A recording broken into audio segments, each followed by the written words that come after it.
What's up, guys? Welcome back to the vlog. So today we're reviewing the Ricoh ShotMaster True Zoom Date. Now that is a long title, and honestly when I saw this camera I just saw Ricoh and that's what drew me to it. I watched King Japes review a lot of the Ricoh cameras, the Ricoh G and a lot of other Ricoh cameras, and so I was thinking like, hey, this might be a good chance. So I ended up getting this camera really for $5. I got this camera and another one, which I'm not entirely sure how that's going to work out. I will probably do a review on it. We have to see. It's more of a plastic camera, like the Holga is that you can get out of Urban Outfitters.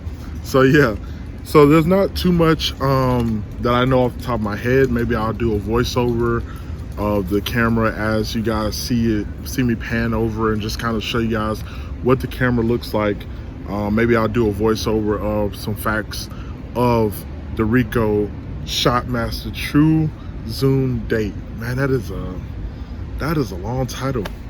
So let's just say the Ricoh ShotMaster STZD, shorten it up. And yeah, so I have this one roll of Cinestill. I had 3 rolls. This is one of the 3 I was going to save for my trip to New York next week. But we're out here after work. Like I said, I ended up finding it.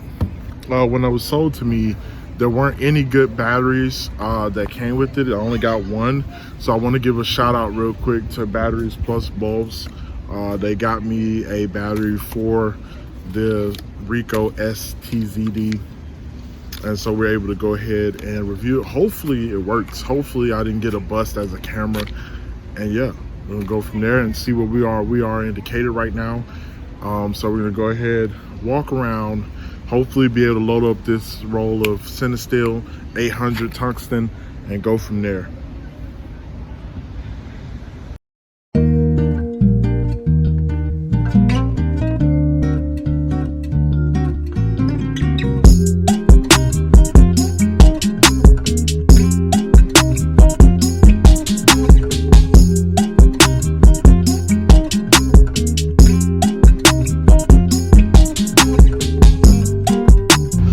Was trying to get at me. So it looks like Battery Plus Bulbs did come it through. Did come through, as you guys can see. It does extend. If I want to close it, to open at the back of the camera, and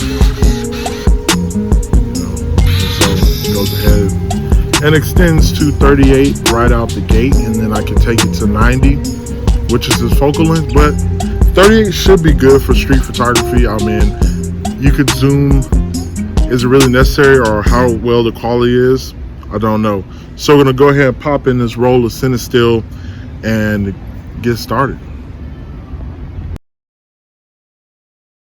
So this thing is so quiet. I already took 3 frames and didn't even know it. So as soon as I hit the shutter, as soon as I hit the shutter button, I'm pretty much exposing a frame and didn't even know it. So I sat here and almost wasted, 3 or 4 frames to see if it was going to play, and it didn't. So, I mean, it did, but it didn't expose what I want, is I guess what I'm saying. And so the only thing, I have it on autofocus. The only thing for me is that I don't know how to set my exposures.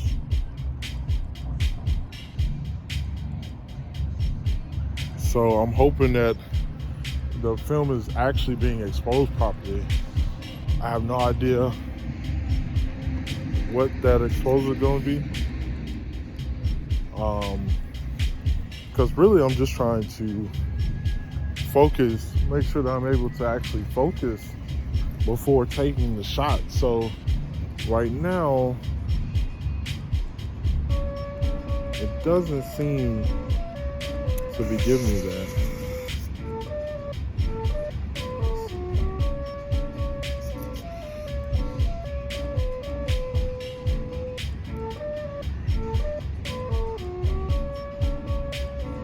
Now I will say this, with the lens extended all the way out, it does show up in the viewfinder. So that's another reason why staying at 38 is probably the ideal focal length for the Ricoh STZD, just because you don't want to overextend it and have that showing up in the frame, which I just did. So right now I'd probably say I'm at 50 millimeter. So anywhere between 38 to 50 would probably be ideal for shooting on this camera. And even 50 is still, oh no, that's not really, I don't know what that is. It could just be the body of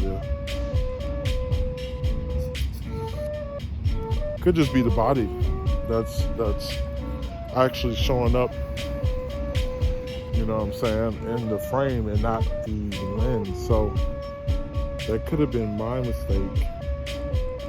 But it seems almost like the frame lines inside the viewfinder are extended beyond the body. So that's a little confusing. I'm hoping to be able to add in, like I said, some more info about the Ricoh STZD, and so that way, and I know I'm blowing out right now, that way you guys can be well informed should you come across this type of camera. Like I said, it's going really good. So very bulky camera, like, you know, it's there. It's not as big as my DSLR, but it's bulky enough for me to recognize, know it's there, and it's just big enough, you know, to kind of make a statement, let people know that I'm shooting. So like I said, we're gonna get some more shots in. At the end of the video, the shots you can see in the video and on my Instagram. Make sure you follow me at Only Photos on Instagram. Make sure you check the website out. The website is live, but it is being updated. So make sure you check out www.onlyphotos.net. Make sure you check that out. Got great photos coming and updating the portfolio. So like I said, I'm gonna go ahead and get to it and keep shooting.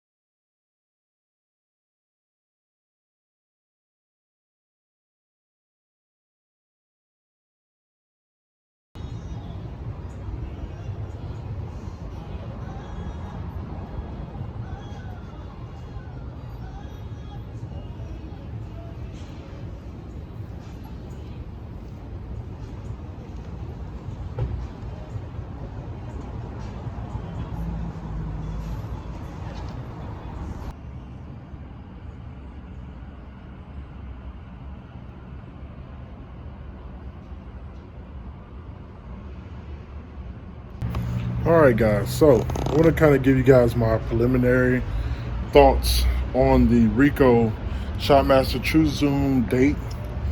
One couple good things is that once you open the slide on the back, it automatically turns the camera on, and then when you close it, turns the camera off. That's a great thing. The camera lens has a cover. That's great. It's a very bulky camera, so you know it's in your hands. You're not going to lose it. I want to get a better strap actually for this. It's a one-sided strap, which is not bad to kind of hang on your wrist, but for me it's just not feasible like this. So I would need to try to get something a little bit tougher than this little thin one. Again, I have to learn on how to expose the film correctly as far as how to set my ISO. I could tell that I could change, looks like I could change the ISO all the way up to 1,000, which is okay for Cinestill. Not something you really want to do. You really want to overexpose more than underexpose. So I believe I was shooting it at 200, which is 2 stops below the film speed, which is where I wanted to be at, but I'm not entirely sure exactly what the images look like. It says that it goes from 38 millimeters to 90, which in all honesty, the 38 was the widest focal length in this set. 90 was okay. I kind of had to play with my positioning to the subjects. So if there was more subjects on the street, of course, it would be better to shoot at 38. I can capture almost everybody on the street. You'll be able to see if the images came out well enough that I was able to capture the whole courthouse, which is where I'm recording this ending in the shot. So I was behind the courthouse, in front of it.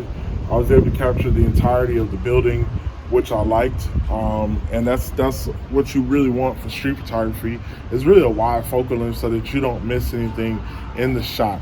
Now the focusing, it was on autofocus, so again, that's something I'll just have to check. I'm not entirely sure. I will say the one thing I don't like is that it automatically turned on flash when it felt like I was in low light, which is not something I really wanted to do, because I did want to capture the shadows. I didn't want my shadows blown out. So again, I had to see exactly how that looks when I develop the film and show you guys the results here in the video. So again, the photos will be at the end of the video. They'll also be on my Instagram at OniPhotos, ONI Photos. Make sure you check that out. And like, comment, subscribe, guys. Do all the things that matter, and I will see you guys on the next one.